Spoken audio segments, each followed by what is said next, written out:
quiet when we stay still, but I sprouted up, cause I've had my fill. Mainstream mouth spin webs of control, feeding the fear, feeding the scroll. But I'm the root voice, truth in the grain, prototator breaking the chain, yeah. They mute the weak, they sell the strong. They twist your pain in the clickbait song. But I'm the static they can't delete, a whisper that turns to a drumbeat. The soil remembers what screens forget, the lies they sold, the fear they said, yeah.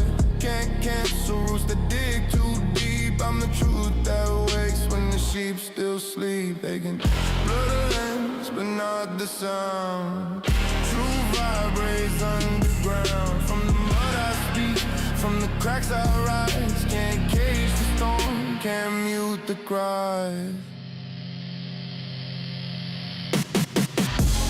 Mainstream mouth spin webs of control, feeding the fear, feeding the scroll. But the weak have a voice, and I'm here to say, prototators risen and I won't decay.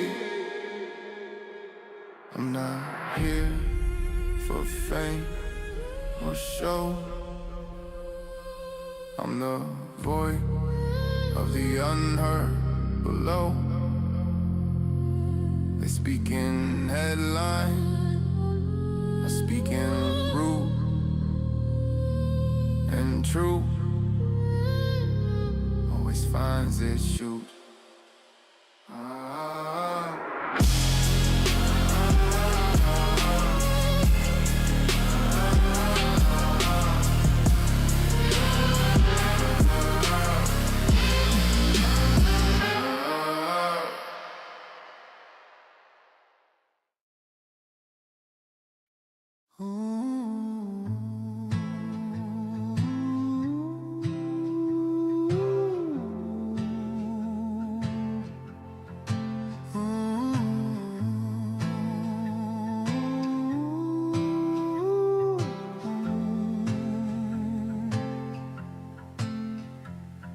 Father said, son, the weight of a man isn't silver or gold, it's the strength of his hand.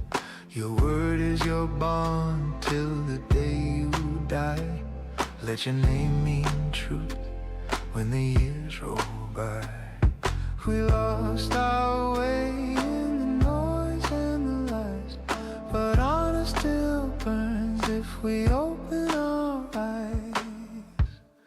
The worth of a man is the promise he keeps, the way he stands when the whole world sleeps. Integrity's the fire that won't fade away. We need to bring it back. Start today.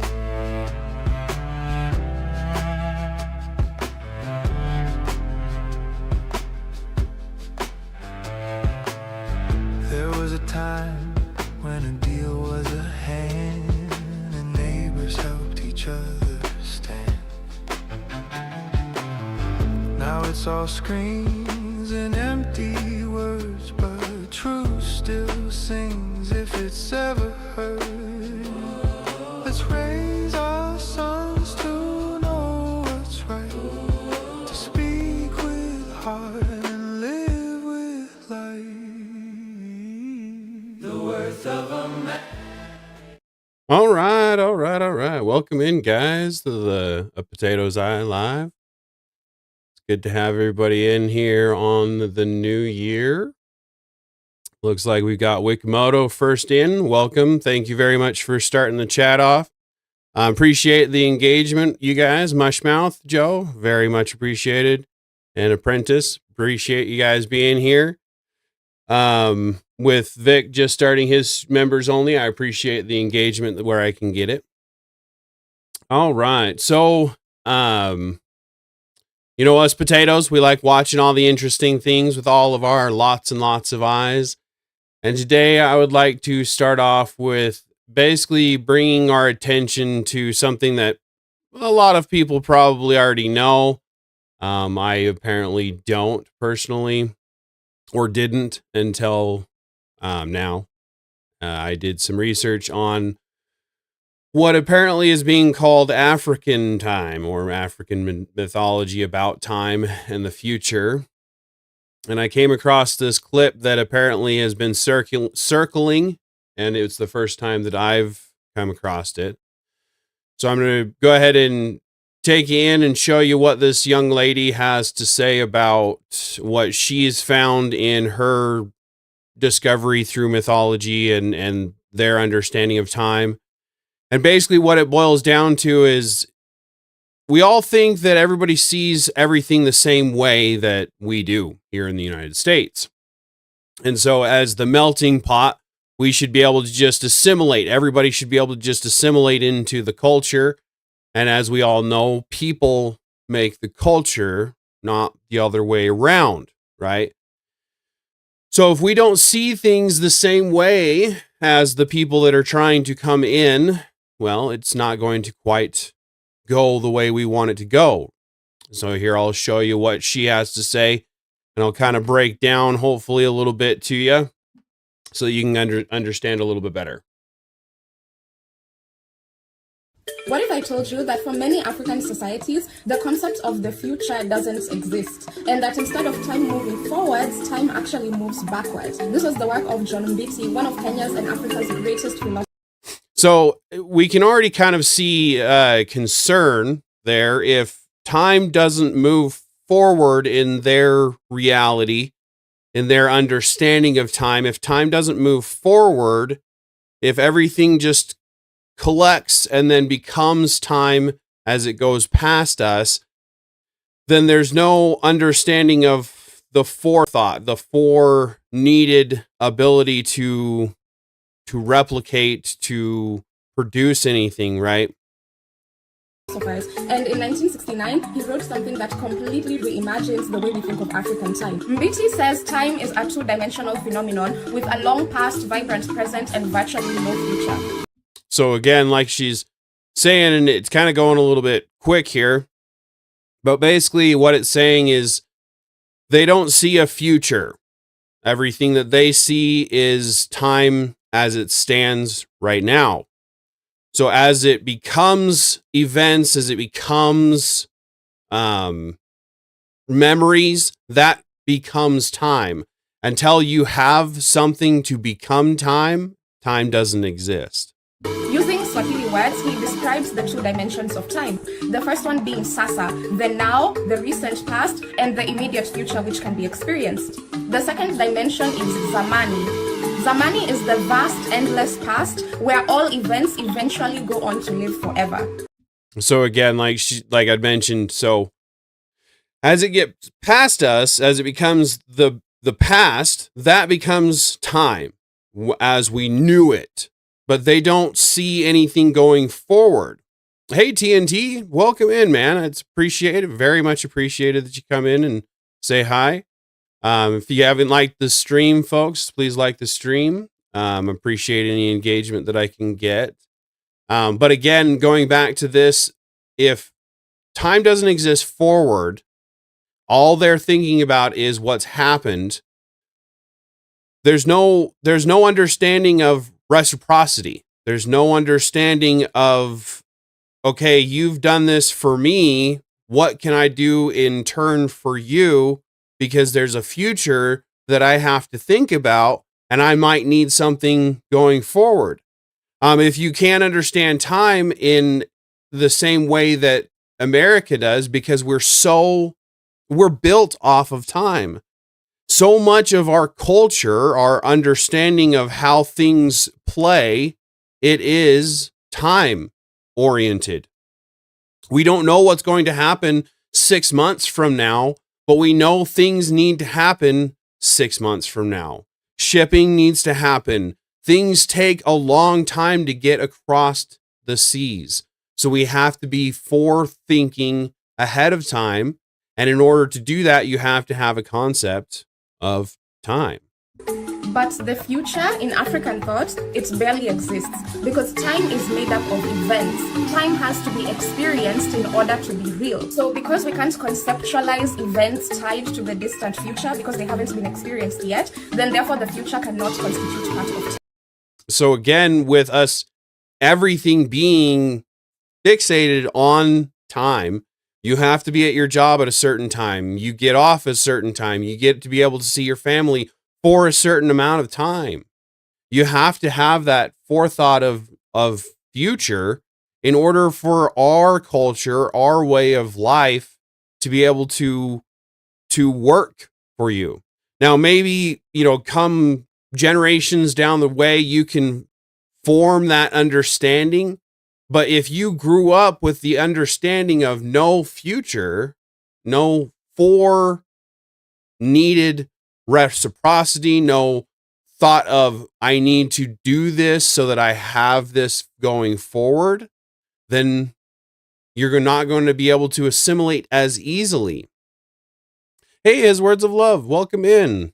Late is better than never. I appreciate the engagement. My stream was kind of late being notified of everybody because Vic just went live. So I was like, oh man, I better get on it, I guess. Anyway, long story short, so we'll get back to it here. And this is why, according to Mbiti, African languages, at least the East African Bantu languages that he studied, don't have a word to describe the distant future. So if they don't have a word to describe the distant future, they can't even conceptualize it. There's nothing in their language, their history, their understanding to say that there is a distant future. So like Apprentice here says, so do work schedules even exist there? Can your boss be upset at you for not being there at a specific time if that time is not set in the future? And that's a good question. I'm kind of curious now. As far as I'm concerned, time is very much a concept. We've conceptualized this understanding of how the day works, how the month then works, week, month, year, right? In Africa, apparently, at this African time, they just see 4 seasons, and she'll probably explain that here in a bit. But if those 4 seasons haven't happened yet, there's no future. We haven't gone past a full year yet. So this year, for example, we've got 2 wet seasons and no snow season is in the area that I'm from. So, and I've been hearing a lot from other areas about the same. So it's interesting to think about it like that, right? TNT, my dog understands time. Yeah. I used to have a dog and I miss my dog, but they knew when you were home, they knew whether it was an instinctual thing or not. I don't know. But dog knows when breakfast is there, that's for sure. Yep. They'll definitely know the food's on the table, won't they? But going back to this, if they only see time as events or past history, is it smart for us to continue to allow every single kind of culture to try to assimilate into our culture, right? In African time, according to Mbiti, events create time. Seasons, ceremonies, a conversation, those moments produce time, and people produce as much time as they need. An example. So, kind of going back to what Apprentice said, people create as much time as they need. So, do they not see an end to life? Like, considering people pass, it is inevitable. How do they think like this? That doesn't make sense to me. That Mbiti uses from the communities that he studied is that a year is measured based on 4 seasons, 2 dry seasons, 2 wet seasons. Okay, so 2 dry seasons, 2 wet seasons. So I guess we could technically say it's been a year, but this year has been wild. But again, thinking of it in that terms, not days, nights, time flows forward, that doesn't make a whole lot of sense. Yeah, sorry, boss, didn't make enough time to come in today. Dang it. I'm gonna have to start employing that myself. Oh wait, I work for myself. That's not gonna work. So a year is only over when those 4 seasons have taken place. So a year could take 365 days, 390 days. So if their years are taking 390 days, then this is obviously a hypothetical. What year would they technically be on at this point in time? How much in the past would they be in this particular case? And especially if they're just sitting around and waiting for time to happen, right? This does make a lot of sense, though. Third world can take possession of an infrastructure but not understand regular maintenance schedules, and that, yeah, so it crumbles. That's TNT. That's very good point. So makes a lot of sense on why things are crumbling now after a certain amount of time. If they're not seeing time in the future, things that they need to be, okay, we need to be adjusting for certain things that will eventually corrode this over time, and our infrastructure is crumbling underneath us. Maybe that's why. I'm not saying that is why, but we have a lot of third world country, immigrants, legal or not, that were coming into our country and building our infrastructure, because the people like myself, we have to charge way more, for example, for our labor, because we're not shipping our money back to Venezuela, where it's obviously worth a lot more currently than it is here, right? It doesn't matter the number of days in a year. What matters is that the 4 seasons have taken place. And this is in contrast to the Western view towards time, where time is a commodity, something that can be spent, saved, wasted, or lost. And according to Mbiti, this is why if foreigners come to Africa and they see people sitting under a tree, they would remark that, okay, why are these people wasting so much time? But in African thought, so again, just sitting around, for us here, that would be wasting time. That would be making time, essentially. They're waiting for things to make time. They're really honestly sitting around waiting for something to happen, where we have to be up and moving around and doing things, where I don't know exactly how I agree with time. Regardless of how you want to conceptualize it, time moves forward. Time marches on, as the old Dave Matthews Band song used to say. Time marches on. Anyway, long story short, we get older. Every single day passes, time moves forward. We have to have that understanding. And like TNT says, if we're not looking forward to the future, we're not doing things for our infrastructure to make it hold the tests of time. Again, as a brick and stone mason, I love my job because the infrastructure that I'm building will last the tests of time. I'm looking forward to the future. And then Apprentice comes back with, yes, exactly. And we wonder why so much of the third world areas are in despair. This is such a wild thought process.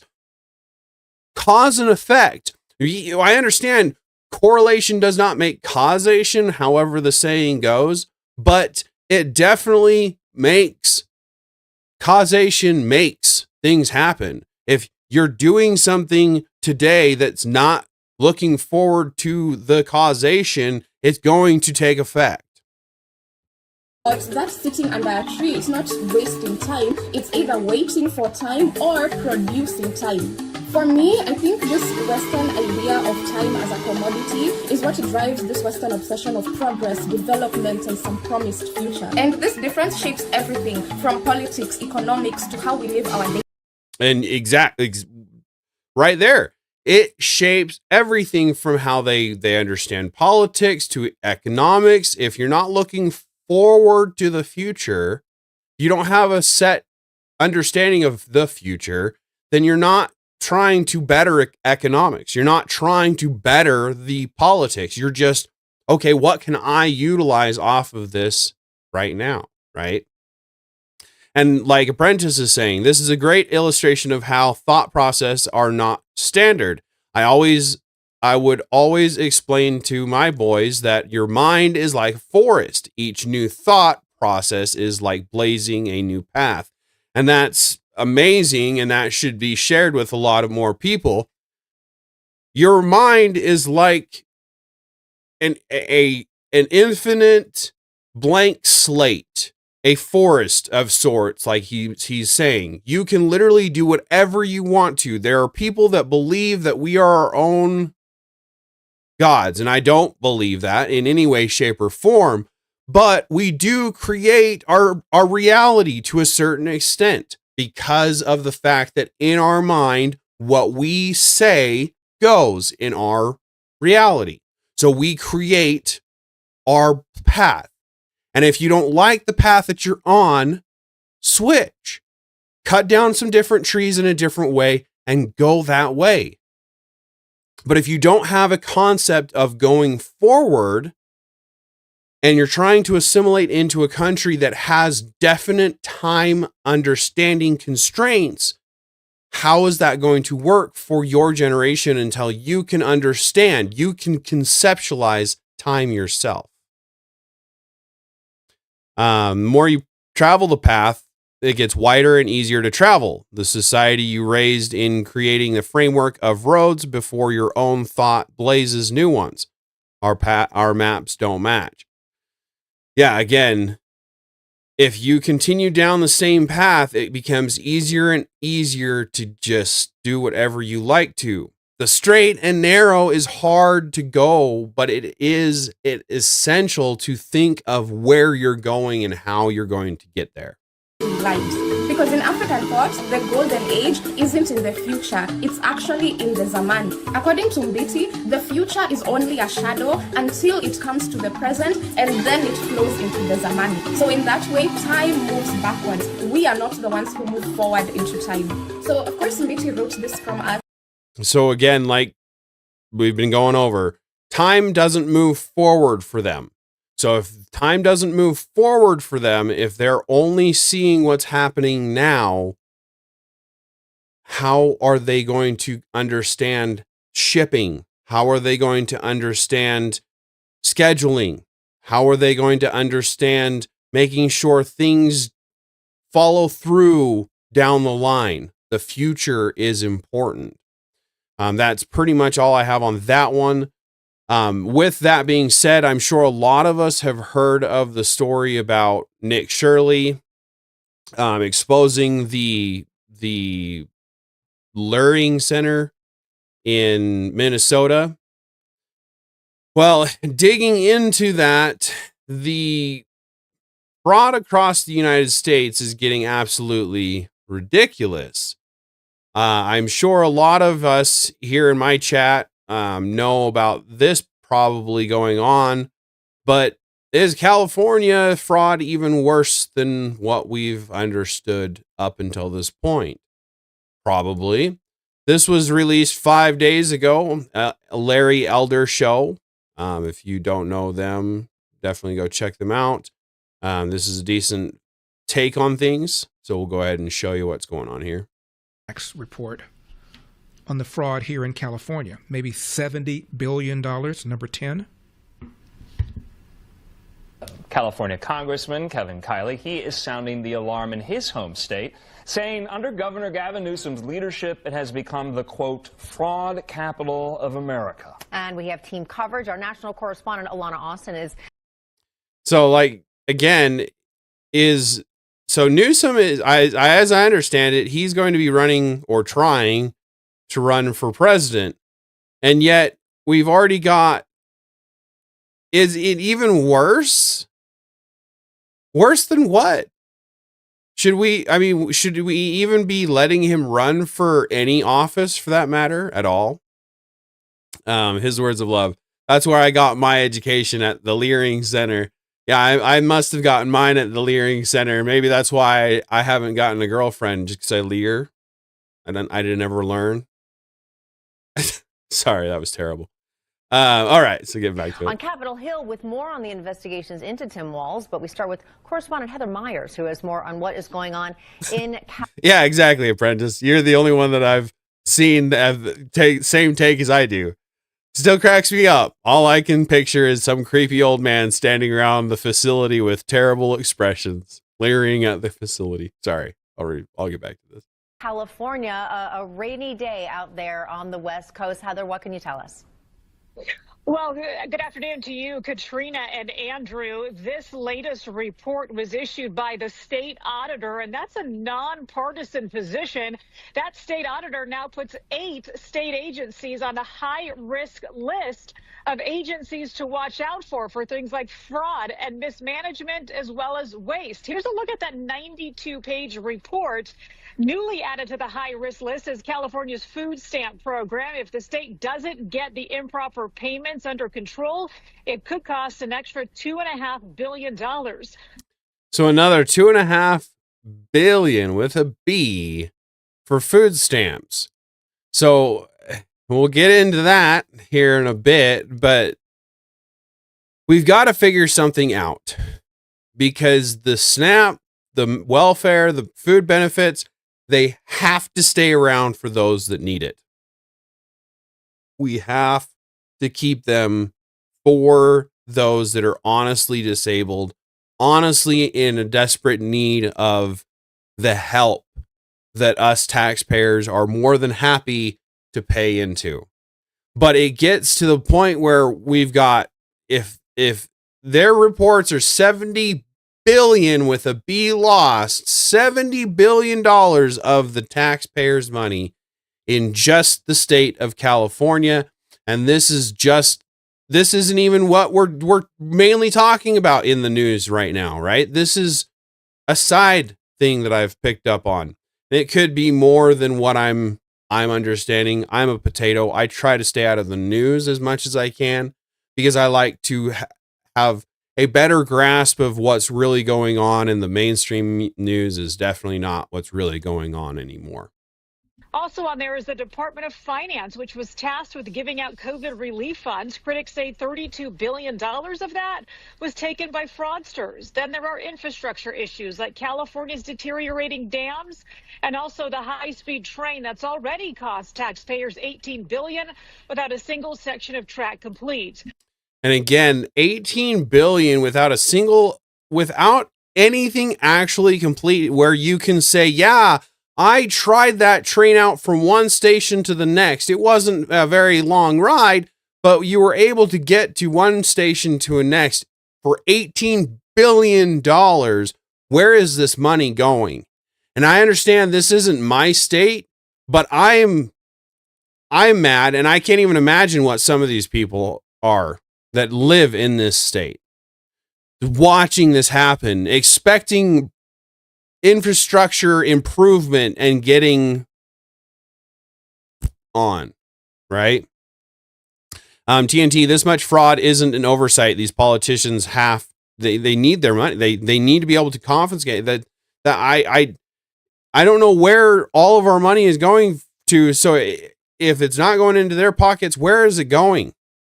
I don't understand why we have to send so much overseas when we take in so much. And we'll talk about that here in a bit because I've gotten some figures from somebody else because, again, I'm a potato. So what can you trust of me? So I've tried to dig in and find other people to tell my side, I guess. Other reports cite $24 billion spent on the homeless issue that critics claim the state lost track of. More recently, there's a report that says California cell phone users paid a surcharge for years to upgrade the state's 911 system. Here's Congressman Kevin Kiley talking about what happened to that plan. Well, if we are paying with taxes, if we're paying these public fundings, we should be helping each other, not a bigger government to take more from us to then waste it and piddle it out to the people that actually need it. Like Apprentice is saying, we don't need the government to do it. We need to repair the communities and churches so that we can help each other instead of robbing each other, to help the grifters, to help the people that are supposedly in charge, the ones that are supposedly feeding into what we're supposed to be building off of. Like I mentioned in my last live or maybe it was my live before, but anyway, Nepal, their government isn't feeding back into itself to keep itself going. They're straight grifters. There's nothing to them but the greed in their pocket. We cannot allow that to happen here. And that's why the tariffs the Federal Reserve was in 1913 or something like that. So before that, we weren't even funded off of the taxes. We were funded off of tariffs. And if we could get back to that, instead of whining and boobing about the fact that that was how we always were funded before, we could just get back to that and get to a solid fund through tariffs, we could get away from the fraud in general, because tariffs are a lot easier to regulate instead of all of this funding, this taxes. That after spending $650 million on that system, the state is totally scrapping it and starting over, completely wasting the money because the technology doesn't work. Mind you, we are very close to Silicon Valley in Sacramento, and yet the government can't figure out how to make basic technology perform. Right out of Silicon Valley, the pinnacle of technology, but they can't figure out how to make things beneficial. Wikimoto, California wants to charge me for every mile that I drive and smog from my truck. That is absolutely tyranny, and I completely agree with you. This regulation to make you drive what they want you to drive, force you to pay a fee for that you already pay. We already register our vehicles every single year. We already pay insurance on it. We already pay the taxes that are supposedly going into the roads. What else are we supposed to be having to pay for them to build more quote unquote green energy? And like I've talked about in my other videos way back when, and I'll probably start to again, green isn't green. There's nothing green about the way that they're trying to do it other than the money that's going into their pockets. I can't stand for this anymore. The idea that Oregon wants to do that as well, TNT, that is completely nuts to me. And it doesn't surprise me, but for California and Oregon, I thought were the most free. Back when I was a kid, it was, I really want to go there because that's where the freedom is. That's where the actual liberation of things was. And you went there because you were hippy dippy or whatever. And now it wasn't necessarily my thing. And that's probably why I never got there. But now it's communism. It's a place that I will probably never want to go to unless I absolutely have somebody to go visit, which I'm all for. I would love to go visit people and see the United States, but I'm not going to go to a place and not know anybody, because who knows how much you're going to get stolen from you when you go there just on a trip. Unbelievable. Kevin Kiley wrote a fantastic book about the leadership of Governor Gavin Newsom, and he has now called California the fraud capital of the country, number 11. California, the fraud capital of, number 11, I don't know exactly. Things are getting out of hand. And the taxpayers are eating all of it. And I, as a taxpayer, am fed up. Part of the reason why I'm sprouted and I'm talking to you now, I'm tired of this kind of attitude and the US dollar going outside of the United States, from whether that be through foreign aid, whether that be through we bring in all of these immigrants that don't actually assimilate, and they're just sending all of the money outside, like we talked about in the Nepal video. Their remittance are 3/4 of their GDP. How much of other nations are in part remittance from what we give essentially to them? What they're cutting all of our throats as construction workers, because again, I own a construction company. I deal with it on a daily of them cutting my throat to get the job. And I have to cut my own throat to get the job because they can get it for cheaper. They can just do it cheaper because their money is not staying here. Yeah, so this came from the nonpartisan state auditor, which essentially christened California the fraud capital of the United States. With the number of agencies classified as high risk, meaning there's rampant fraud, abuse, mismanagement, it has doubled during Gavin Newsom's tenure from 4 agencies to 8 agencies. So we're talking about all kinds of fraud when it comes to Medicaid. 4 to 8, doubling the fraud agencies in his tenure. And we want this guy to be, well, I say we, I definitely don't, but he's possibly running for president of the United States and he'll get votes. So when I say we, I'm just talking about in a general sense, there's going to be some people that give this freaking guy some votes when it comes down to it. We can't continue down this. This is not sustainable. We cannot continue down this path. When it comes to SNAP benefits, when it comes to uninsurance benefits. And all of this, by the way, comes on top of the incredible fraud and waste and mismanagement that we already knew about. The high-speed train where there's been no track laid in 17 years, spending $18 billion. The $32 billion during COVID at a minimum of unemployment insurance fraud. The $650 million on a canceled 911 next generation system that was canceled because the... Jeez. It just keeps going and going and going. I won't necessarily continue on with the same story here. But again, it's not just the story that we've had most in the news currently. And on that note, we've got the Minnesota mom here, and we'll talk about that here in a minute. But we've all seen, well, if we haven't seen, Nick Shirley did a piece on the Leering Center. We talked about that a little bit ago.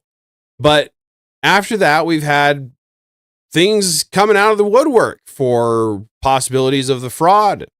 So they interview this person, and apparently I would assume that she's Somalian with the headdress that she has on. I'm a potato, so I don't know all of the cultures and what they wear, but just listen to this. I understand fraud is bad.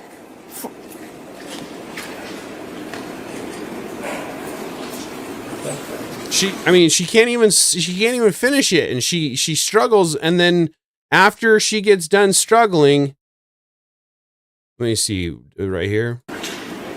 After she gets done struggling, she's like, "Oh no, I can't do that. I can't do it." And the white people clap. That is completely ridiculous. Then somebody did AI. This is funny. I have a script. The problem is I think fraud is bad.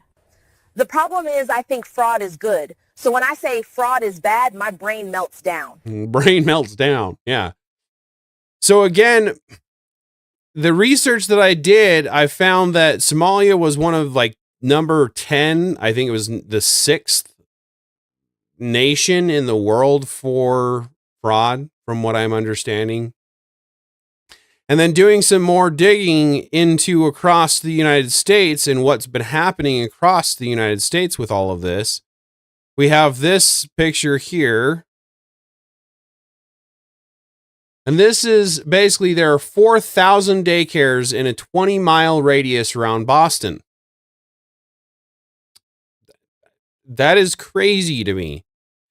And if there wasn't a quarter of that being water, I mean, other than this inlet here, I don't, where's the water? I can't see it with all the pins. That's crazy to me. Going further with that, see, from 1980 to 2020, there were 2,300 licenses issued, roughly 57.5 a year over the course of 40 years for Somalian daycares in that area. And then this one here, healthcare let me companies. see if I can figure out my own thing out here. This one here, they found 60 different health. This is one healthy building, guys. They found 60 health insurance places in this one building. This is wild to me here. Building right behind me has 22 different home and community-based healthcare companies registered in the building. It's only 4 floors. I walked in there yesterday trying to find a number of them. Many of them are they appear to be just window fronts, door fronts, with nobody behind. So same story, different location. We're here in St. Paul at this building, which looks like a warehouse or a dilapidated old building. Inside this building, there are 60 registered home and health community health. So health 60 in this one, and it looks pretty dilapidated too. I mean, I don't know if this is a building that I would want to go to for health or any kind of community assistance there, but that's what they're getting money for. Healthcare organizations inside this one building. We're here in Northeast Minneapolis, and we're at a building that I believe is on the radar of authorities. They have questions about it. Let's hope so. A lot of the businesses in here are home healthcare businesses. Of the total businesses, there's 37. 17 of them are home healthcare businesses. So 37 and 17 of them are home health. Like so here's the story of the actual Leering Center. But it goes further than just that. And if you haven't heard or seen, Minnesota Somali Quality Leering Center linked to 2015 FBI raid owner. Served time for fraud. This infamous Quality Leering Center in Minneapolis, caught in the latest fraud storm, was formerly Salama Child Care Center. Salama. And it wasn't a concern at that time. Or it was. I mean, it was raided 9 years ago, and yet here we are again, back at it. Former owner Fazia Sheikh Ali ended up indicted in 2017 for wire fraud and theft, pocketing hundreds of thousands by faking services in the healthcare assistance program. And yet for 10 years, 8 years, it operated or something, because it's still here. Viral vid shows it empty. DHS claims it was shuttered last week, but suddenly got kids being trucked in same day to fake ops. Manager swears that they've been open for 8 years straight. Goodness gracious. And it just keeps going. Guys. So here is, like I was talking about, we take in, now this is speculative. I can't find any numbers on this myself, but this guy says it, so I'll just go ahead and reiterate it. U.S. collects $2.4 trillion in income tax, but spends $1.5 trillion on fraud. Now, not going to necessarily agree with that, $1.5 trillion on fraud. But I would say 1.5 trillion on things that we probably don't necessarily need to be spending money on. Maybe not fraud, but more of the things that we could be probably cutting the fat on, if nothing else, right? So this is happening all over the United States, all over the world for that matter, and nobody seems to bat an eye at it. But again, we've got all sorts of these kinds of assistance program fraud taking place. And here's a couple of clips of people reacting to things that they get hit for because they can't think for themselves for 2 seconds and understand that they're going to be hit with a charge. Because I've been on food stamps for the past 15 years. Do you realize that I qualified for food stamps because of my income, right? Because I don't have any income. I haven't had income in the past 15 years, and I have been able to have my bills paid, my food paid. You're very welcome. I'm glad that we could pay your bills and things like that, but things are changing. We need you to be doing your own thing. If you've been on assistance, it's assistance programs. These are not built. It's like when right as I was building my own business, I had an employer at the time, and I was becoming my own employer. And I had to go on unemployment, and I tried to call unemployment and ask them if I could go on unemployment. They told me no, that it's not for people that are trying to do their own thing, which I understand. It is to help you get back into the working scene and have something until you can get back into there. With assistance programs, that's just what it is. It's food until you can get back onto your feet and start providing for yourself again. It's not meant to be an end all be all. Exactly. His words of love. It's not meant to be permanent. Let's see. I missed a bit here. All right. It looks like everybody's having a good time there. Get back to it. And I'm in Section 8 housing. Okay? These are all programs that I'm entitled to because I do not make enough. Well, see, that's the problem right there, is the entitled. I'm entitled to it. No, baby girl, you're not entitled to anything. We gave you the ability for the time that we had the ability to do so, but we have no longer the ability to do that. We can't continue to give you something we don't have. You're not entitled to anything other than what you've worked for, put your due diligence in and gotten. And the way that you're talking right now is forcing us into what's known as communism, which would not allow you to would not allow you to have anything that you work for. So where would that then be? Where would the entitlement be then? Okay. So tell me why I get this letter in the mail today telling me that I have to freaking show up for 15 hours a week. Okay. 15. Really? That's it? 15 hours a week and you get all your food paid for? I mean, some of these food, and I understand I have people who have food stamps around me. I understand what they usually get, but these people that I'm going to be showing, they don't live in reality because they get given this astronomical amount of food stamps. And here we are working 40, 60, possibly even 80 hours a week just to put food on our tables.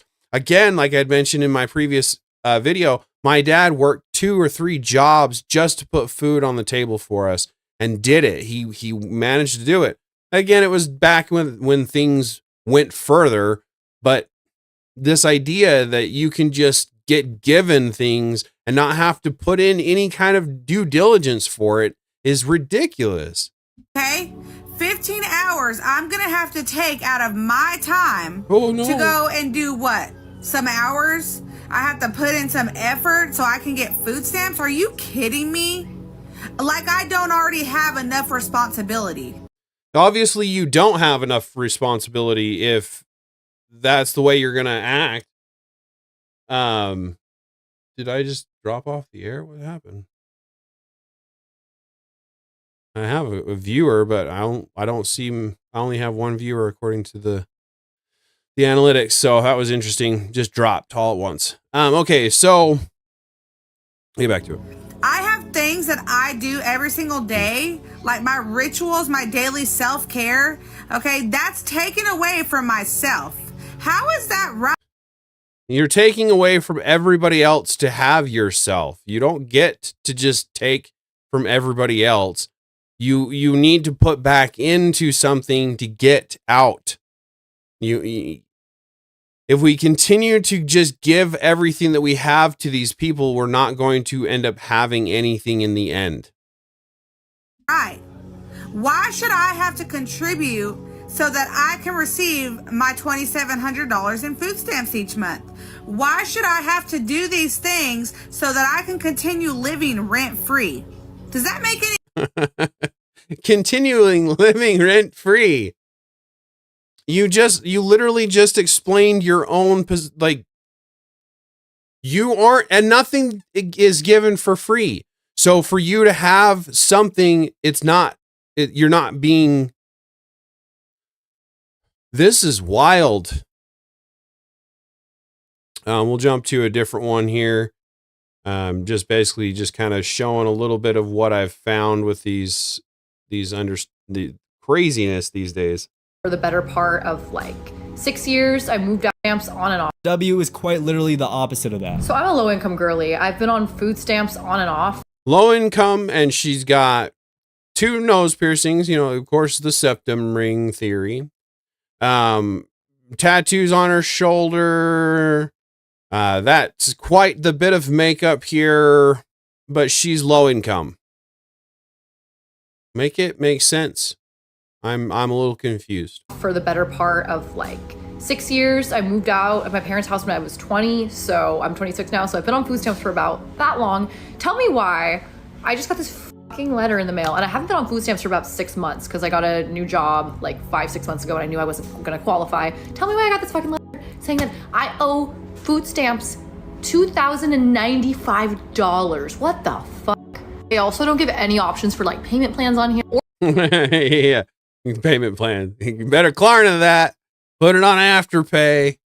Make them 4 payments to go away kind of thing. $2,000. Like, there's some of them, I don't know if I saved the clips, but $27,000 in spent food stamps that they end up having to pay back.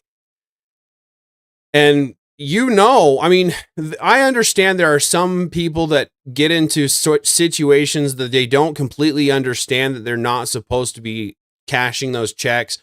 They've had assistance up until this point, and then they get told briefly that they've been removed from that assistance, but then they keep getting the checks, so they still continue to cash them because they need it. Those kind of situations I can understand.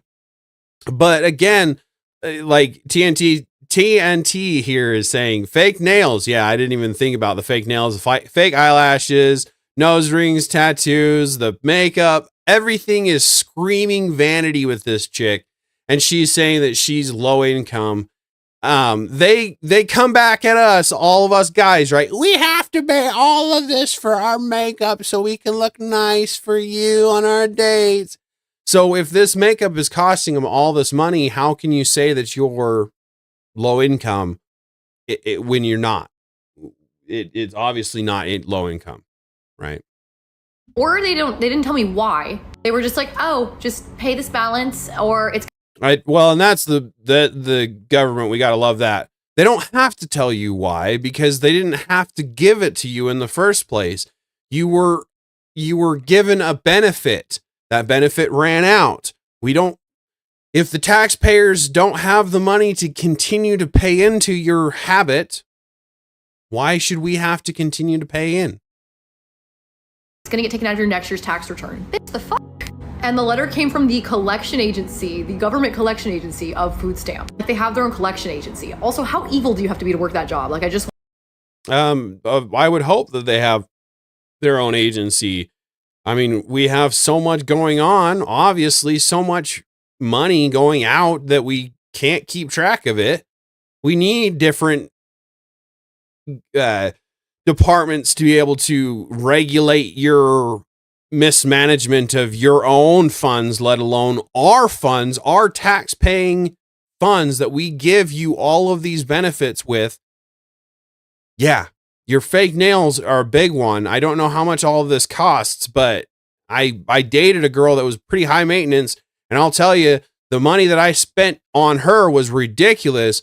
I didn't pay attention to what all the little line items were, but yeah, I can imagine this is a lot of money. She's not low income. See, most of the people that work for the states doing that are hired from the welfare pool. They're grifting. Grifters are from the get-go. Yeah.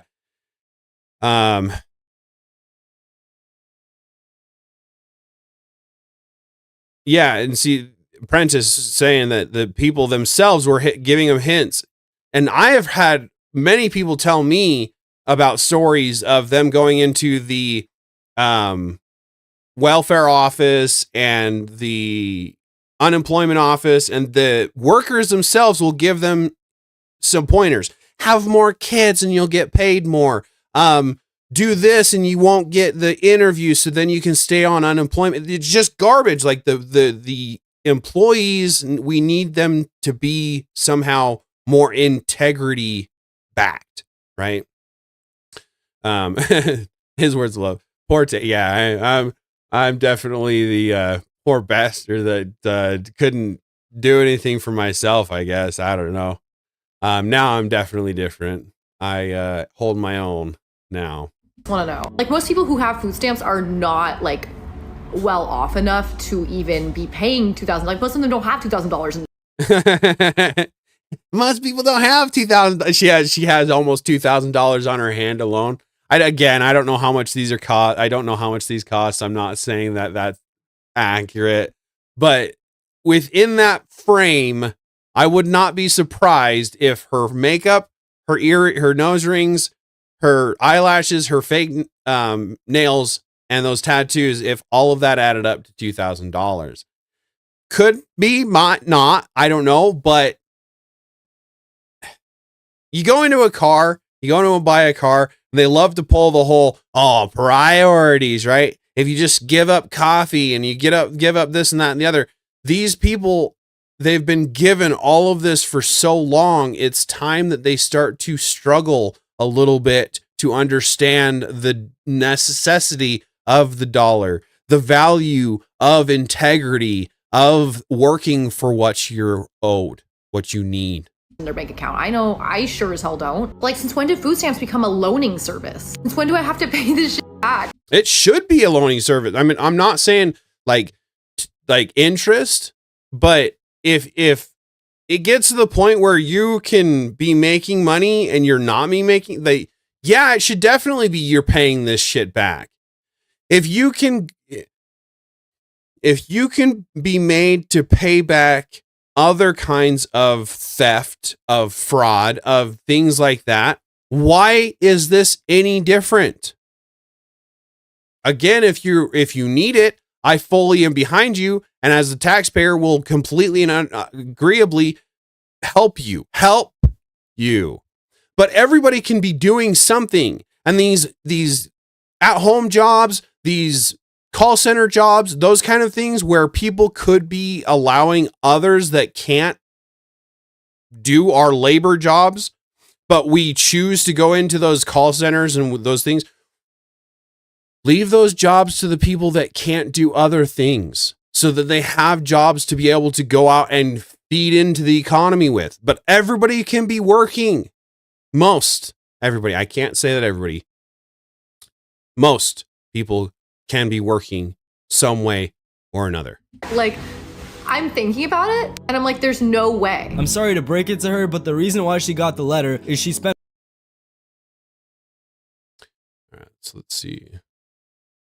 Okay, so this is another clips that I've found about EBT and things like that. Now, if you haven't seen this woman, if you want to call her that, she has a rage bait channel. So what she's talking about, I can't really guarantee is a thing, but that leads me into another point of the fact that we need to be stopping this skits things, these rhetorical things. I mentioned it in one of my other videos, but we can't be saying something and then immediately come back at it and say, oh, we didn't mean that.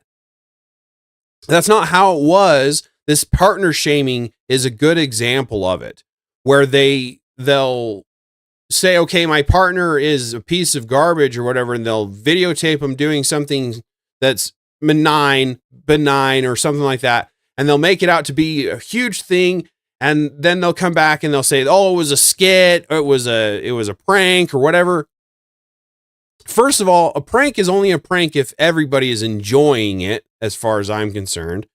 I don't know exactly how I feel about the pranks that are to the detriment of somebody and then have the crowd. That's not my cup of tea.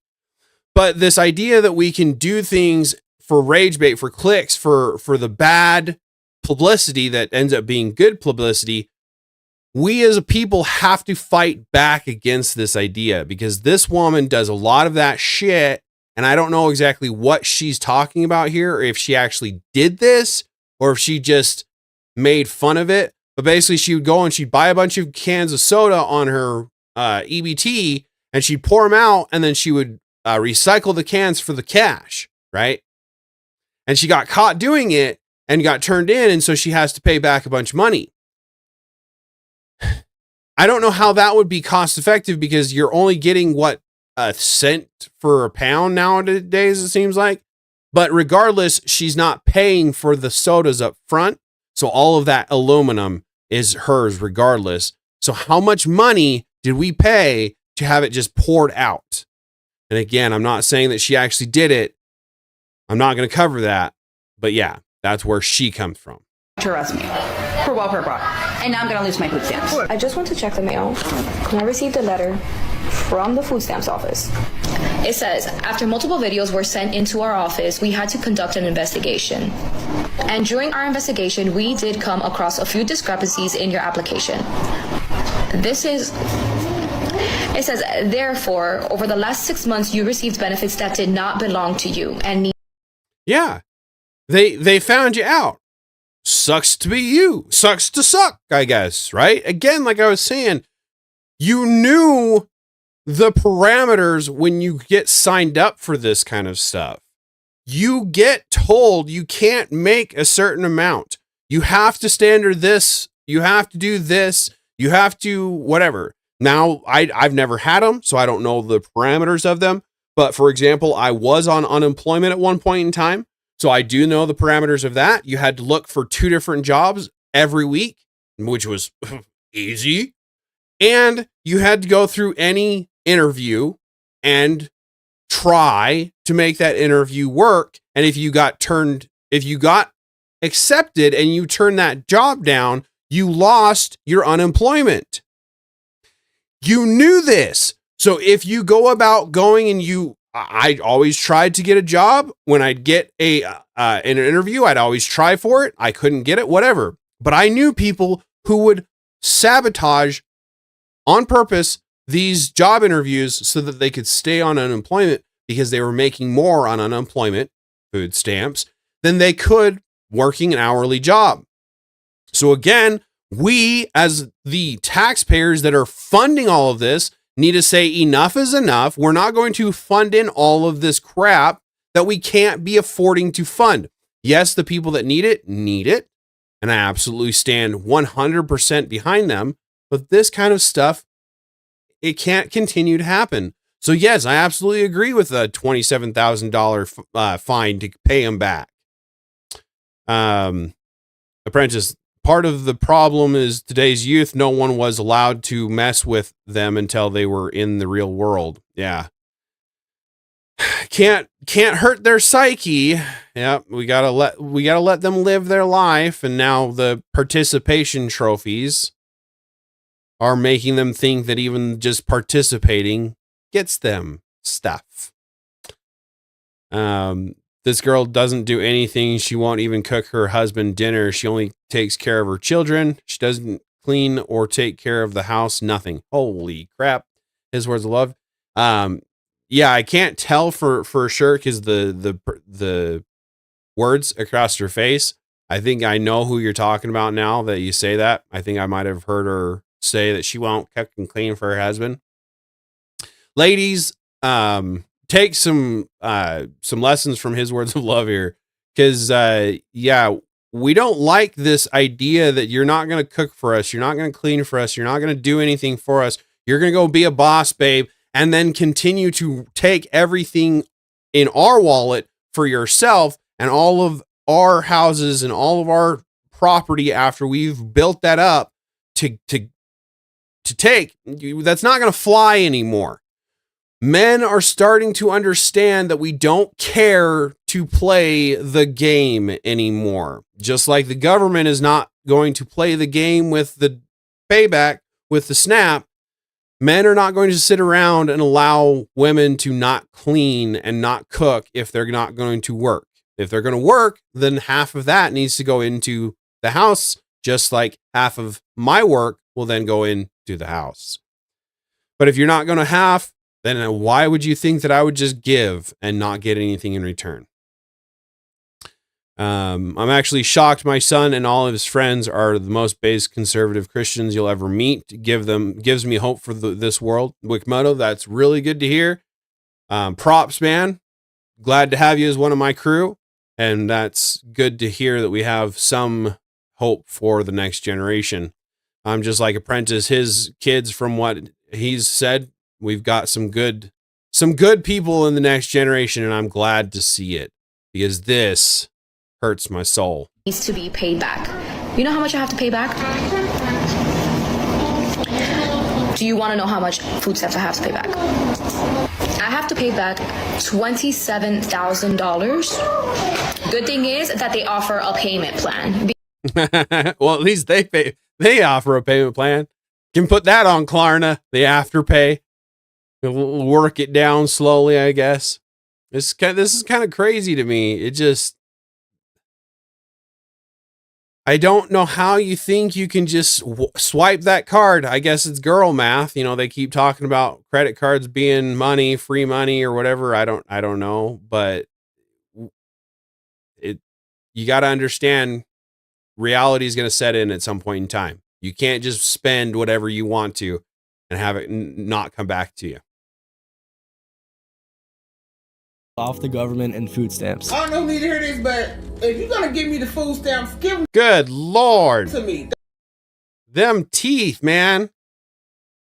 Them playing what, tag and everybody's it or something. Good gravy. What is going on there? Yikes. Don't tell me how to spend them. I can't buy chips. I can't buy soda. That's why I'm running for the next president of the United States of America. Oh, okay. How do you think that you're gonna be? Wow. Okay. She's gonna be running for the next president. So I guess if you have food stamps and you want to buy chips, soda. And this is one that really got me. Really kind of irks me a little bit. But you work all fucking day, you don't got shit. Thank you for working so hard so I can be home all day. Free. I'm not sure where he comes from, but yeah, I'll just leave it at that, I guess. Definitely concerning attitude. So is this the way we should be going about our taxes? Continuing to feed into this kind of attitude? His words of love. She looks like the main character from Ratatouille. That's funny. Yeah, she kind of did. Yeah, so again, this guy here, he just absolutely laughs in our face. I can use my EBT. Go to work for me, white boy, white girl. Yeah. Go to work for me, you fucking white animals. Fucking work for me. Again, don't know if it's rhetorical. Doesn't look like it to me on this one, but if it is rhetorical, we got to stop this kind of attitude. We got to shut it down somehow, because this feeds into other people thinking that they can take this kind of attitude. Whether he's actually taking this attitude or not, other people will see this and say, yeah, I could probably have that attitude and get away with it if he is. Yeah, you fucking work for me. And the U.S. government they work for me. All of you work for me. Now go to work. Pay them taxes. Take care of me and my people. All right? And his people. He has no intention of looking forward to the future. And again, I'm not saying that this is that attitude or that culture, but is this the kind of attitude that we're letting in across the nation? Because multiple different cultures, is basically, this is the attitude that they have. This is my land. I control this place. This is my reality. You all gonna be enchained. I'm gonna lock all you guys up if you don't pay your taxes. You better fucking pay your taxes. ICE looking for me. Please, Lord, don't make me see ICE tonight. What did you expect to happen? You're literally on social network bragging about how you're taking the food stamps for no reason, essentially. You seem like a very able-bodied person. Wikimoto, bro, why is your body so scrawny, but your head is so big? You're so freaking stupid. This is completely ridiculous. I don't know if this is reality or if this is just him making fun of someone or what is going on in this clip. Yeah. First, they give us passport and they throw us in jail. Hey guys, look, my Wi-Fi. I think you guys did send the FBI. You see? I hope they did, but do we really think that the FBI is going to have their Wi-Fi as labeled the FBI? I mean, come on. This is just kind of ridiculous here. All right, so this, going back to the EBT and the fraud that is associated with it. Gain approval from others. Are you using your food stamps to buy stocking stuffers and Christmas gifts? Because No, and you shouldn't either. No one should be buying junk food at all, let alone stocking stuffers for someone else. What? Wikimoto, deportation catapults fast, effective, and cheap, and it's even green energy, so the hippies can't complain. Yeah, I think I'd have to agree with that one. The last contestant was definitely a candidate for that type of treatment. I wouldn't even be put it past this one either. I am, and so should you. Let's go shopping.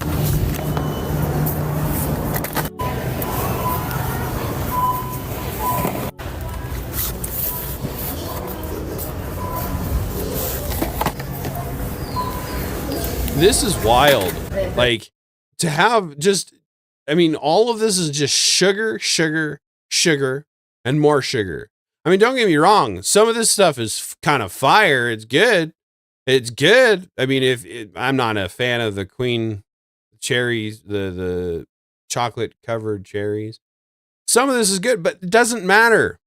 We shouldn't be spending food stamps on this kind of stuff. What are we allowing to happen? She could survive without a month of food for sure. Look at her. Yeah, Wikimoto, I agree. The idea that these people are starving without this food supplement is ridiculous. She spent $59.50. So she'll explain that she tried for more and she couldn't get that there, so she's going to try it somewhere else. But this receipt, $59.50 of junk. Where's the almond milk? Yeah, right? Mrs. D, welcome in. Thank you very much for the engagement. Appreciate you joining for the bit that you are. But so she explains here that she spent $59.50 on junk for other people. So this is not her food stamps going to her or her kids. This is going to basically her wallet, because now she doesn't have to spend her own money to get people trip, and that was $50. So for me to only have gone over $9.50 when the last $7 that I spent was on items for me, myself personally, I bought. Well, I hope that she actually did buy things for herself. What those were, I can't tell because it doesn't show them. But again, $7 out of the $59 she spent was not, the $7 was the only things that she spent on her. Myself Christmas gifts. I did a really good job. There was one gift that I did not find that I still have to go looking for. So I probably have to go to Aldi for it. We'll see. Or I'll just come back to Walmart because it's only $15 here. But I want one of those like meat, cheese, cracker with a cutting board type of gifts because my co-parent really needs a cutting board. So like she needs, I mean, again, this is all junk food. The meats and the cheeses are okay. I don't disagree with that per se, but if she's going to be spending her food stamps on it, why is there a cutting board in it? And if she's not spending her food stamps, she just spent enough money on her food stamps to cover that. But again, it boils down to the fact that we as the taxpayers literally just paid all of that for her so that she can then go back and get a charcuterie board or whatever that is.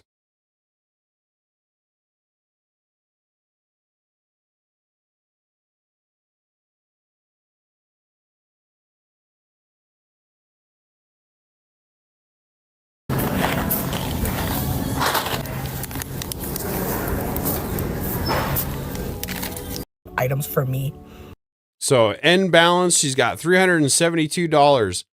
Wickmoto, yeah, I didn't even pay attention to that. So $372 left, or $371.02 left on that card after that spending spree that she went on.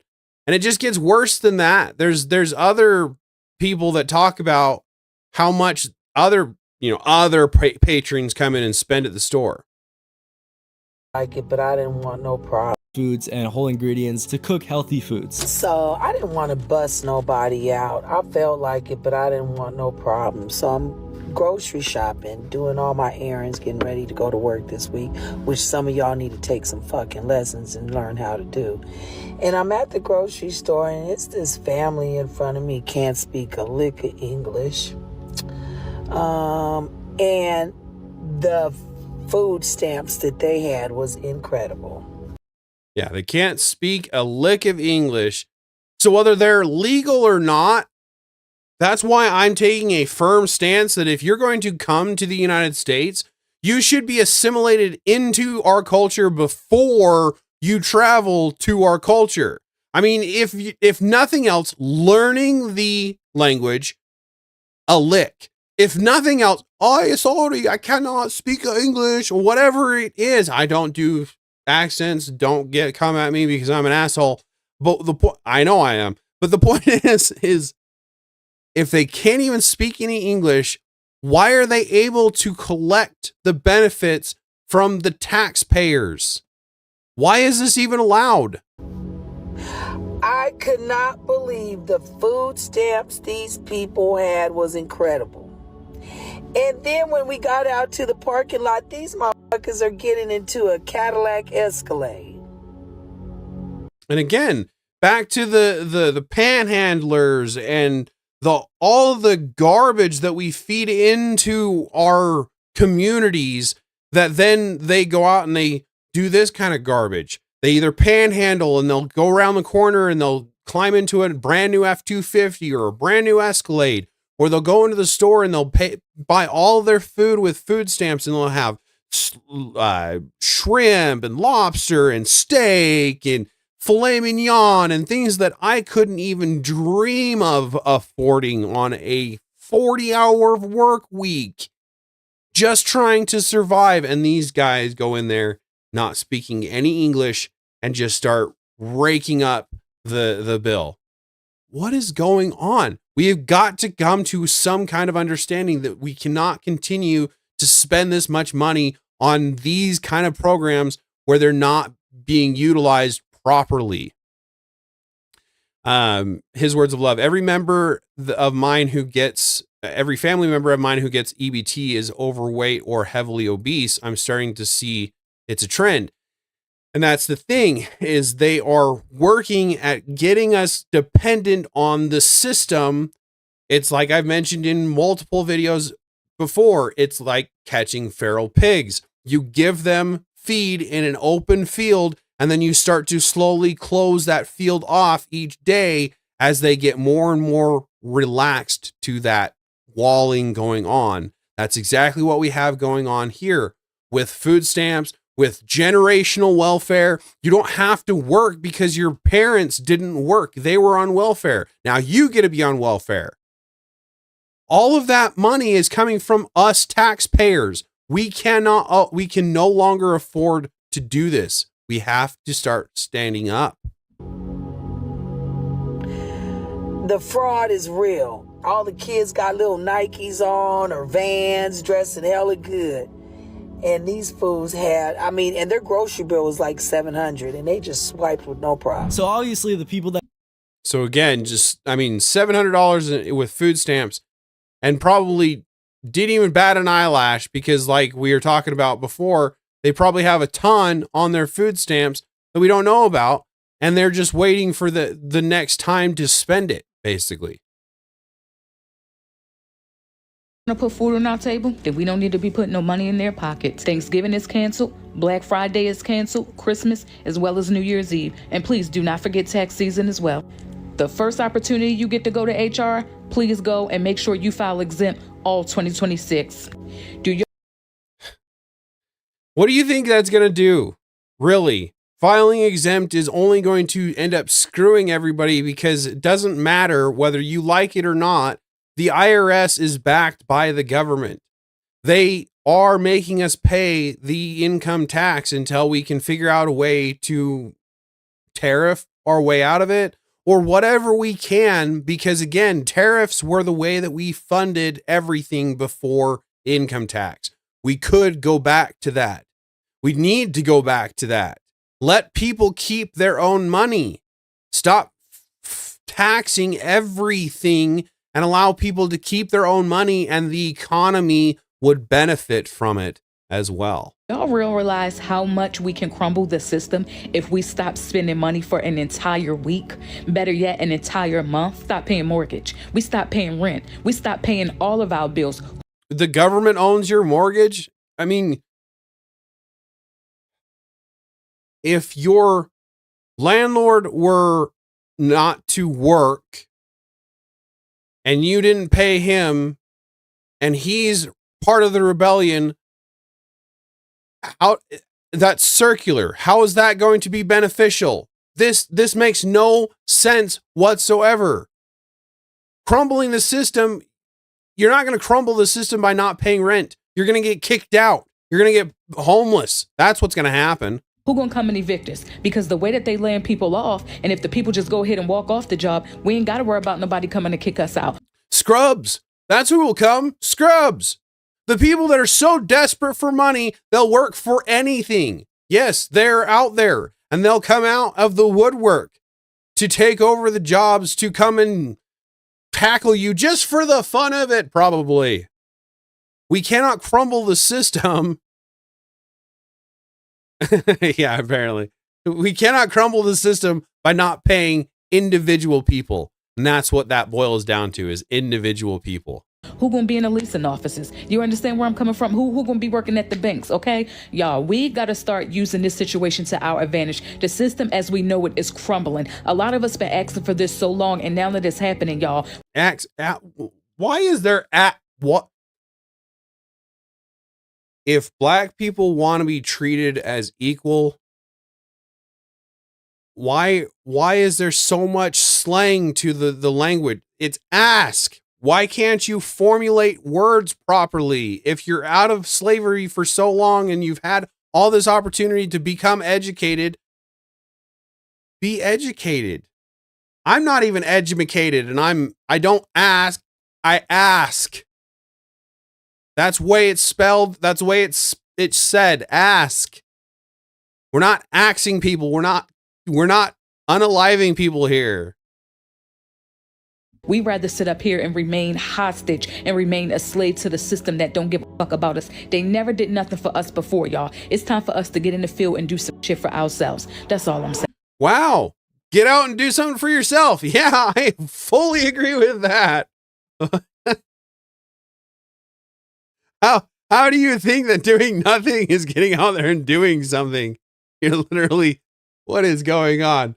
That is wild to me. Holy cow. This guy is freaking wild too. Okay, so here we go. Let me see, make sure I'm getting all of it.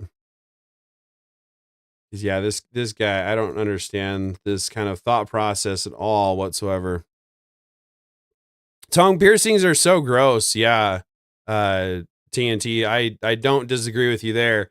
There's only one thing that's good for tongue piercing as far as I know, and it's degenerate. And as I've said before, degeneracy fatigued. I'm very much degeneracy fatigued. Yeah, Apprentice, they're proud of the ebonics of their culture, and that's the problem. Is we are not a melting pot anymore. We are very much of different cultures trying to fight to who's going to take over the country. And when it boils down to it, the people who are in power are the ones who control the country. Sorry. Would help if I had the volume on, huh? No, I'm gonna have to Relying on the government, she can go. All right, stop it. So many racist white people are okay with SNAP benefits being removed from everybody in the United States of America, and they sit here and act like they're not the largest recipients of SNAP benefits. We're only the largest because there's the most population of whites in the United States. And what is with this, like, TNT, where Granny's shower cap, why is that becoming a trend all of a sudden? We had, oh, Joseph, good to see you. Good to see you, sir. We had another clip earlier with somebody else with a bonnet on their head. Why is this becoming a trend? I don't understand. But going back to what he's saying, SNAP benefits, when you boil it down to the per capita, there's a lot more percentage of blacks than there are on whites when it boils down to the per capita. I've done multiple studies on this myself to make sure that that's true, and the percentage, the per capita, doesn't lie. This country, you know why white people don't care?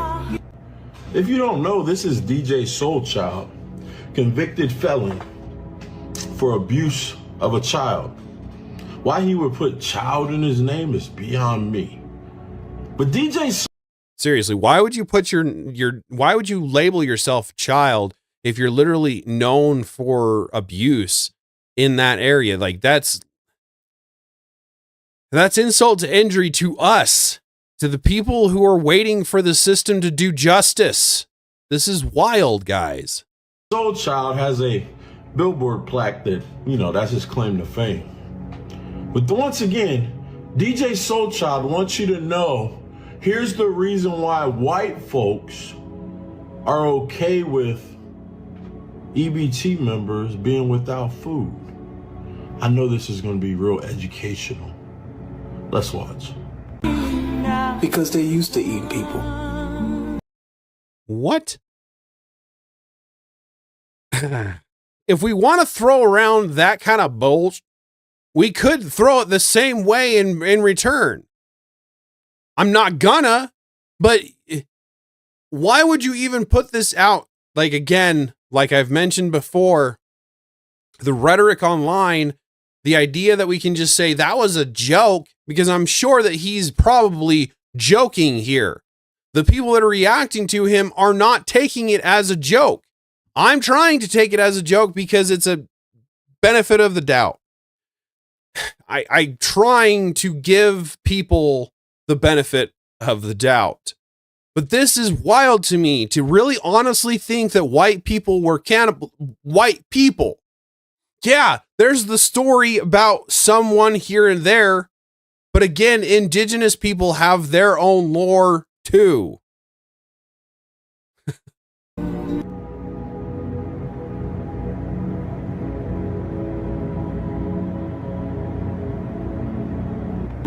Specifically us.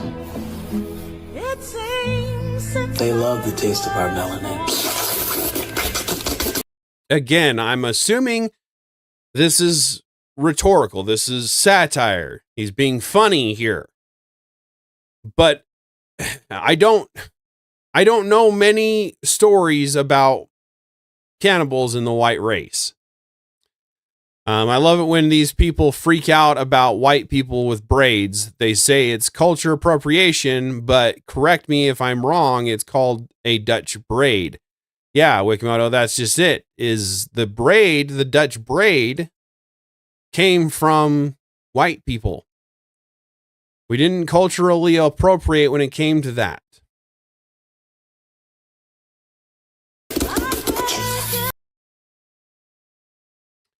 Now, this one here this really drives home the point that we need to be watching where our food stamps are going, because people are out here working 2, 3, 4 jobs trying to put food on their table while people are taking food stamps and getting thousands of dollars for food stamps. Okay, I'm at work. It's 2 o'clock in the fucking morning, and I'm at fucking work. I mean, props to this lady for just the grind that she's going through. 2 o'clock in the morning, And she goes on to talk about her other jobs. But this is the kind of people that we have out here trying to do what they have to do. And then we have people like the person she's just about to talk about. Okay, these bitches come in, don't speak English. Okay, oh, and all of a sudden they're white racist behind the counter. Okay, this is what the fuck they ring up. Look at this. Nothing but fucking junk food. Nothing but fucking junk food. Again, nothing but junk food. At 2 o'clock in the morning, they're up to no good. Why are they getting food stamps if they're out at 2 o'clock in the morning up to no good? If I have to pass a UA test to get the job, to be able to make the money to put out to you on welfare, I'm not talking to you guys in my chat because I know that you guys are all Chads and Chaddises.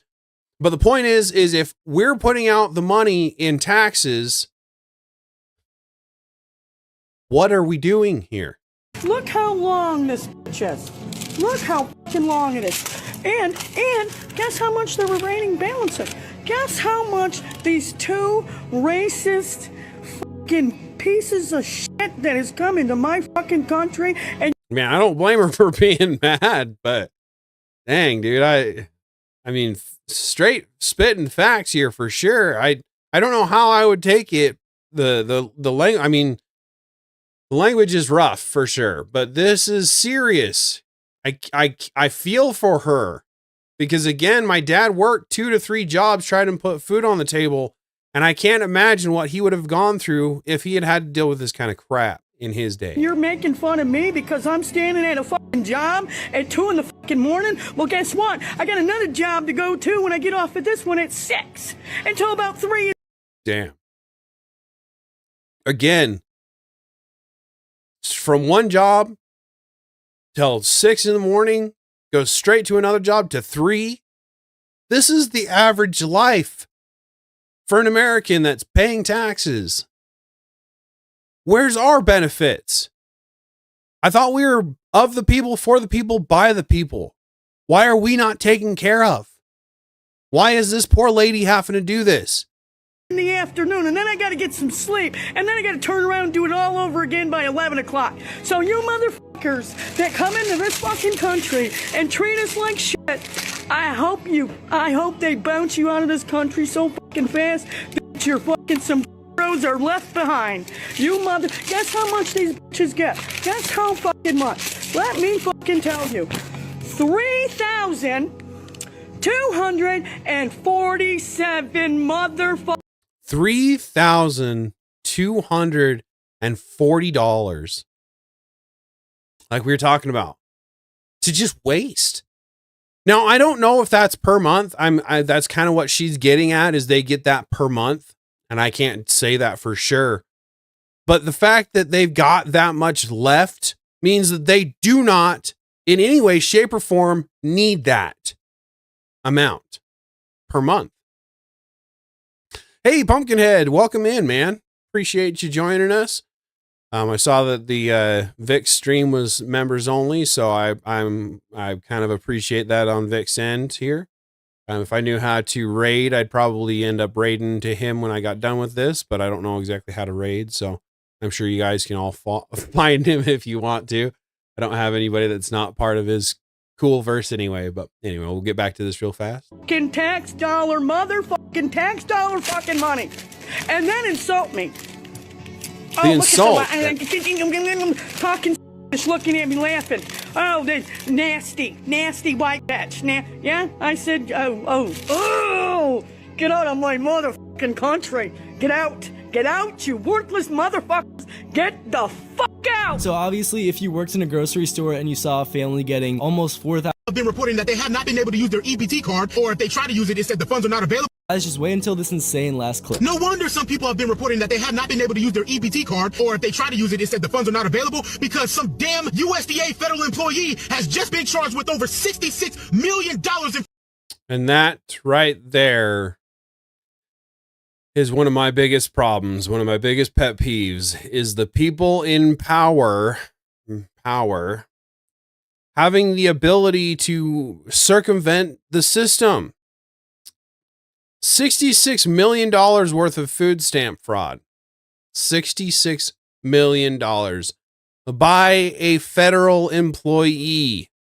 What's going to happen to this federal employee? I don't know personally, but I sure hope that they throw the book at these people. We have got to start making an example of this kind of crap again. Food stamp fraud with 5 other federal employees. This freaking scumbag goes by Five. So 6 people in total. So each one spent $11 million worth of food stamps a piece. 11 million. I don't have money, guys. I don't have food to speak of. And these people, federal employees, are out there taking from our mouths to feed what? $3,000 on a freaking food stamp card for what? If they're not spending it a month, how do they have that much? the name of Alyssa Davis, and she just was charged with over $66 million of food stamp fraud. And the fact that she's a black woman who got caught doing this, I just go, God damn it.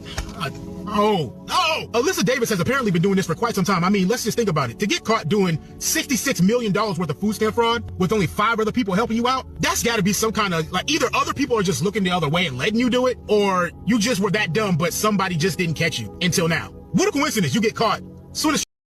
And again, that's just it, like, where are the checks and balances? If she's been doing it for long enough to spend $11 million per person, again, they could be all at once, all doing it. I don't know, but where are the checks and balances of our system? Why can we not depend upon our government to have our best interests in mind and be able to give us the money that we've put into the system back? Trump gets in office and people start looking at shit.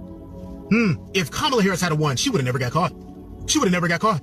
The mere fact that Donald Trump won and then appointed Doge to start looking and investigating fraud, that's the only way that she ever got caught. If Kamala Harris was president right now, she would be scot-free, still scamming the system out of millions of dollars in food stamps. It's just like, oh my God, yo. Alyssa Davis, as one of the members of the black delegation, I have to say that we do not condone this behavior. Drop your thoughts.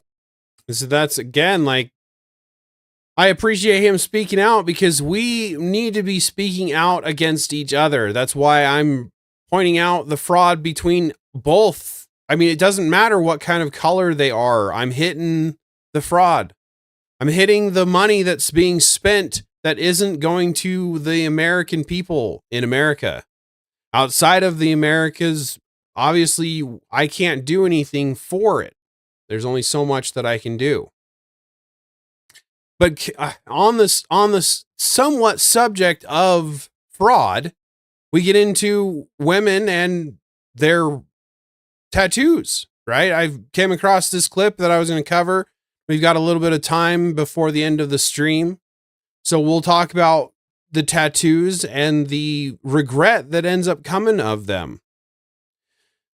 The idea that women want to change themselves, the makeup, like I talked about before, the idea behind the tattoos, it's fraud in its own way. Because if you're changing your appearance, you're not who you are in the end. Turn around, hold on. I'll do a little spin, a little leg spin. Six. What the heck, man? I don't like tattoos. Oh my God, it's always the tattoos. Tattoos are cool, man. What would I have to be like a 10 though? No tattoos. Okay. Hair out, not braided. Different outfit. Guys don't. So it's like Brian Atlas on the Whatever podcast talks about. Guys don't like the idea of fake. We like real. We want a woman that has the confidence to be able to say, yes, this is who I am. I love who I am, but I'm willing to strive for better. That's where the body positivity falls flat. I understand you're perfectly well with what you are, how you are. I'm perfectly fine with how I am, but I know that I have weight to lose. I know I have money to make in women's eyes.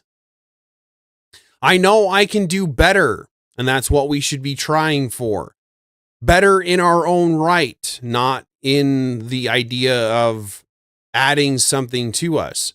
With tattoos especially, it really depends upon the sex, the gender, the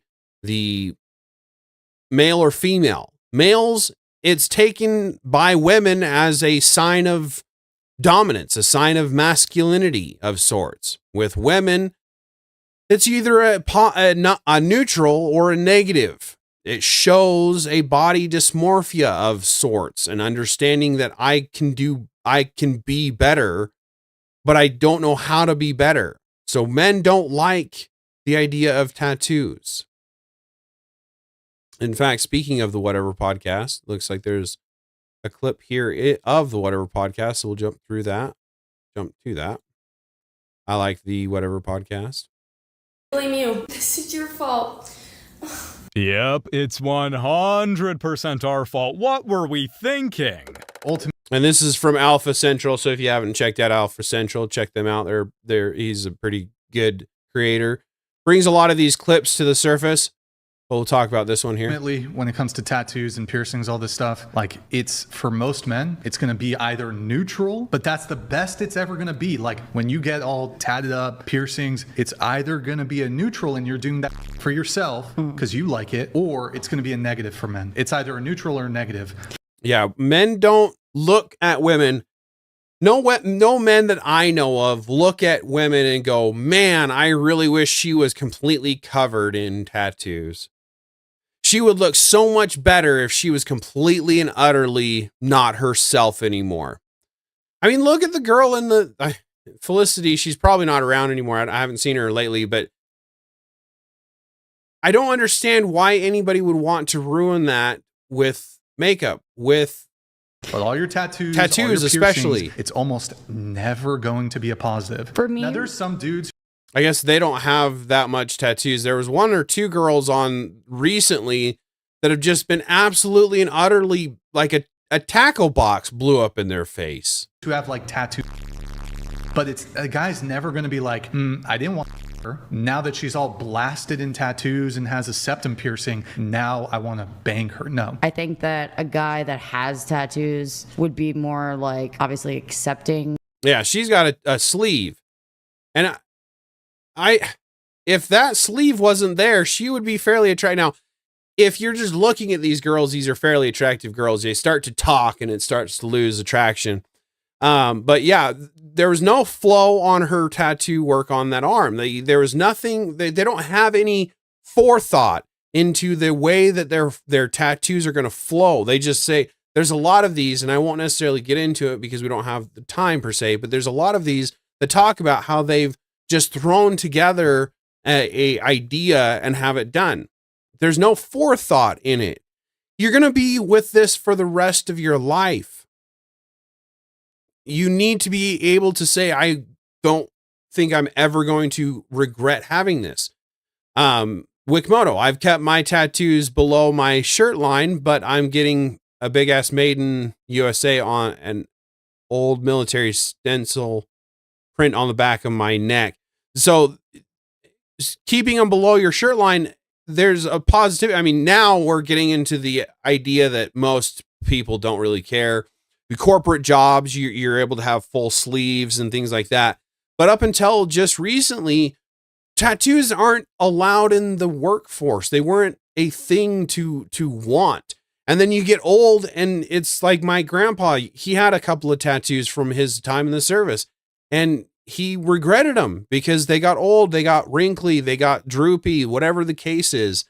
And it shows a lack of love for yourself, a lack of self-respect. I've mentioned it before, and I'll mention it over and over again. The self-respect idea, to be able to say, I love myself. Why would I need to do that to myself? I just need to be healthy. That's where the body positivity falls flat, is where are you healthy? Because obese, especially the morbidly obese, You're literally just wasting your life away at that point in time. You're waiting for your end. And don't get me wrong, I've been there. I don't like the way that the world is going, but to think that I need to just forget the world and stop working at anything is kind of ridiculous. I love myself the way I am, but I know I have things to improve on. Of a girl that has them, you know what I mean? And if that's like the type of person that you want to attract, like... Here's what I agree with. Okay. A guy who has tattoos is probably more accepting, that's the word you use, Yeah. accepting of a woman who has tattoos. Right. Whether or not it makes her more attractive, Oh, no. I don't think that's the case. Even for men who have tattoos, I think it's a neutral or it's a negative. Tattoos are a quick way to make a woman... So again, like he's saying here, tattoos are a very quick way to make a woman undateable for men. We don't care for tattoos. We don't look at a woman and say, man, she'd be so much more gorgeous with tattoos. If she's got tattoos, it's like, yeah, she's a gorgeous woman with tattoos. And I've looked at a woman so many times, and I understand this is anecdotal and I'm just a one potato and I don't matter. But I've looked at a woman that's just absolutely drop dead gorgeous and she has tattoos, and I immediately go, man, nah, I'm done with that. I don't even want to deal with it. I have no intention, because it shows a body dysmorphia. It shows a mental condition of sorts. You're not happy with yourself. You wanted to add something. I don't get me wrong. I understand. But if you have a purpose behind them, like his words of love, have 2 tattoos, and there's a thought, purpose behind them, and they can be covered. I have 2 tattoos that are able to be covered. I understand the stigma against them in reality, right? Date you because you have tattoos. Peace out. It's not just the tattoos, it's the personality. And see, that's where it really boils down to it. Is typically it's not just the tattoos, it's the personality that goes behind it. With the tattoo, with the idea that I need to change myself, it gets into the mental condition, that idea that things need to be different. Some of my tattoos. For example, the 444. When I got this tattoo, I just thought angel numbers meant you were closer to God. I didn't research this. I didn't read it in the Bible. And I just liked. And again, just throwing something on your skin that you don't do any actual research behind. You have no intention of actually making sure that that's something that you want, that you understand what that means. I don't know what the 444 stands for, but a lot of those kinds of things are prison tats. They don't have a good meaning behind them. How this looked on my arm. That's why I got it. I have a Gemini tattoo behind my ear. I used to be a Gemini thumper, like I'm Gemini down. I took pride in being a Gemini. I made videos about being a Gemini. Behind the ear? Man, I don't know if this is makeup or if this is a permanent tattoo on her head here. The hair, like, what is with that, ladies? I don't understand that process either, for that matter. I have a tattoo on my spine of the 7 chakras. I'm not Buddhist. Down the spine, that's an interesting one. I'm not gonna lie, I have that one as well. Not the chakras. I have nothing to do with Buddhism. But the impulsive behavior isn't something that I get behind. But yeah, Pumpkinhead behind the ear, I can't even, that would hurt. That one would be painful. I want to say underneath my arm, that one's painful. But on the spine is an interesting sensation, and a lot of people would probably, it'd be painful for. It was something I thought about a long time before I did it, but I don't know if I would necessarily do it again. I don't know if I would necessarily say that you should or would be a good idea to do it on the spine. Again, I've lived a life that I can basically say, don't live like I have lived. Don't think like I do. Just think for yourself.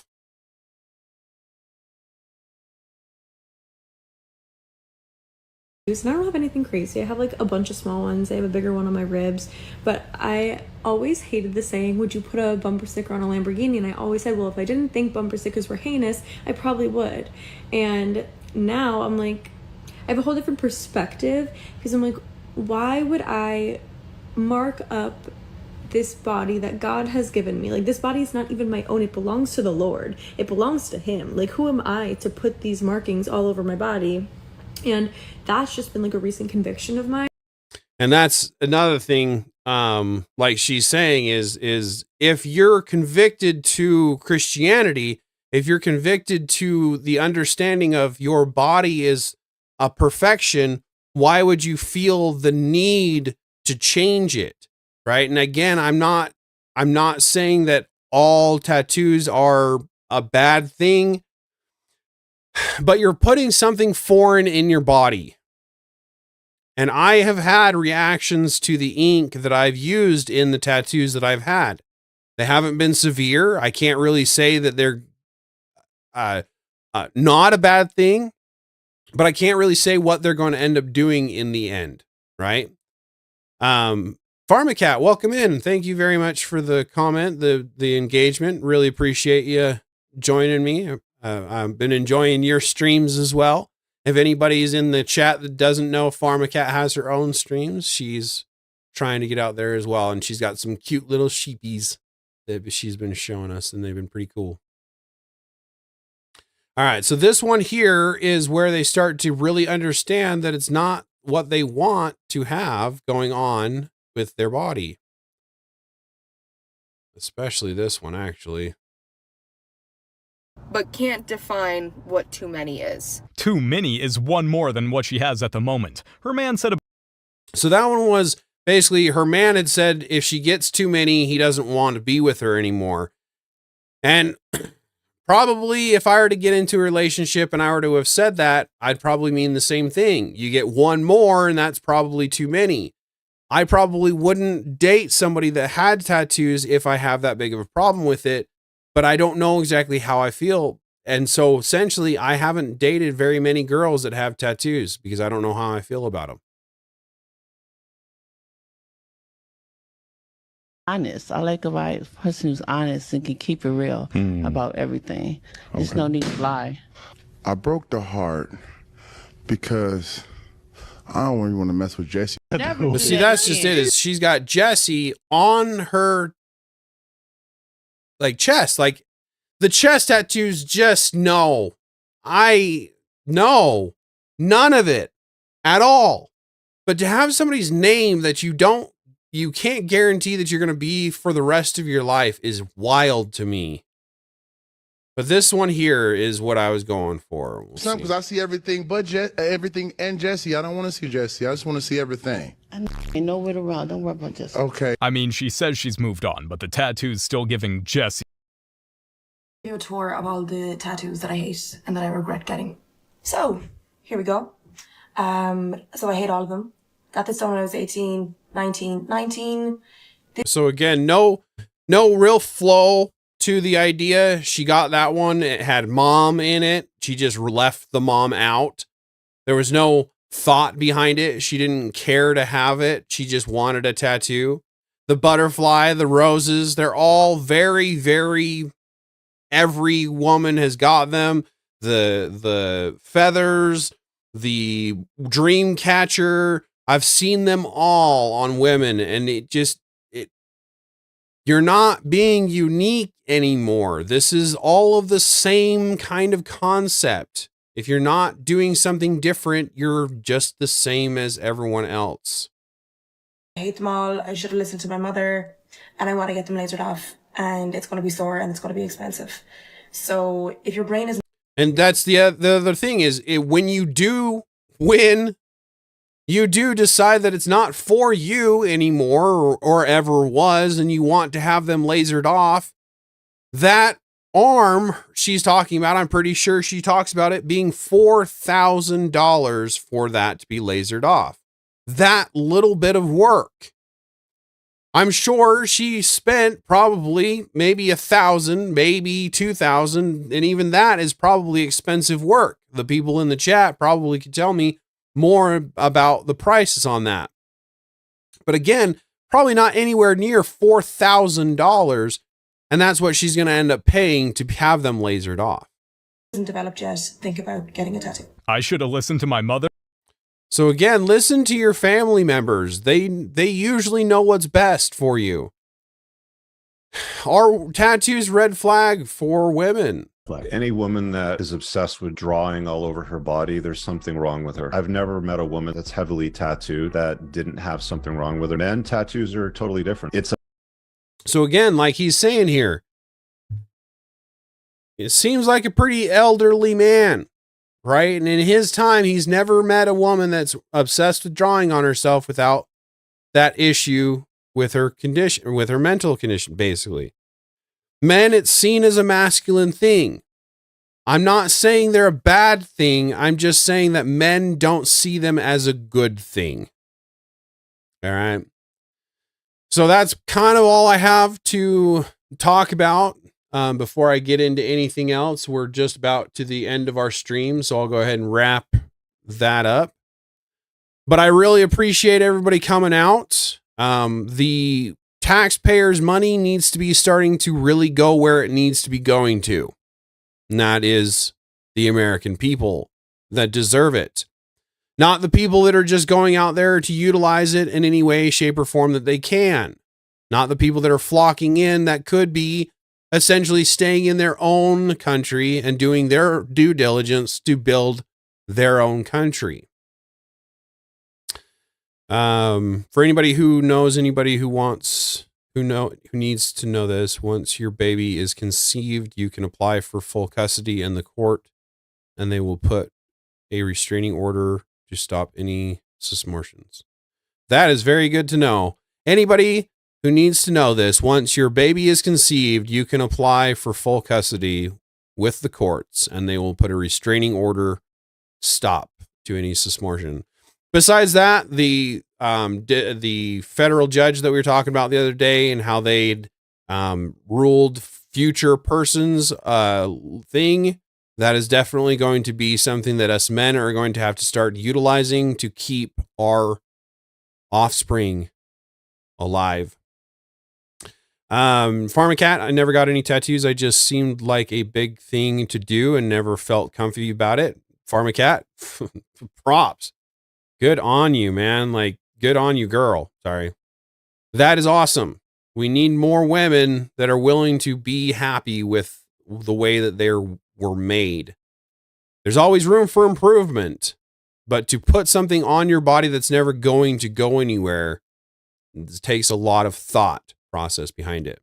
And the people who do have tattoos, again, thought process is all that you need to do. If you really like it, if you really want to be there forever, don't feel like you need to change that. Just understand that there are a lot of people out there that regret the decision after, and it's a very, very permanent thing. Very permanent. Takes a lot of effort to laser it off. So again, appreciate the engagement. I'll go ahead and wrap up. I don't have really anything else to say other than my outro. So greatly appreciate your engagement, guys. As far as anything else, please take care of yourselves out there within the United States. Remember your Second Amendment rights. Keep those handy. Your response time will always be faster than that of the police, regardless of what that response is. We need to start utilizing ourselves as much as we can, including our monetary system. For those outside of the United States, please take care of yourselves out there. Stop giving up your rights. We appreciate you as much as anybody else, or at least I do. You're all very important. For now, Christ is God, and take care of yourselves. And the potato signing off.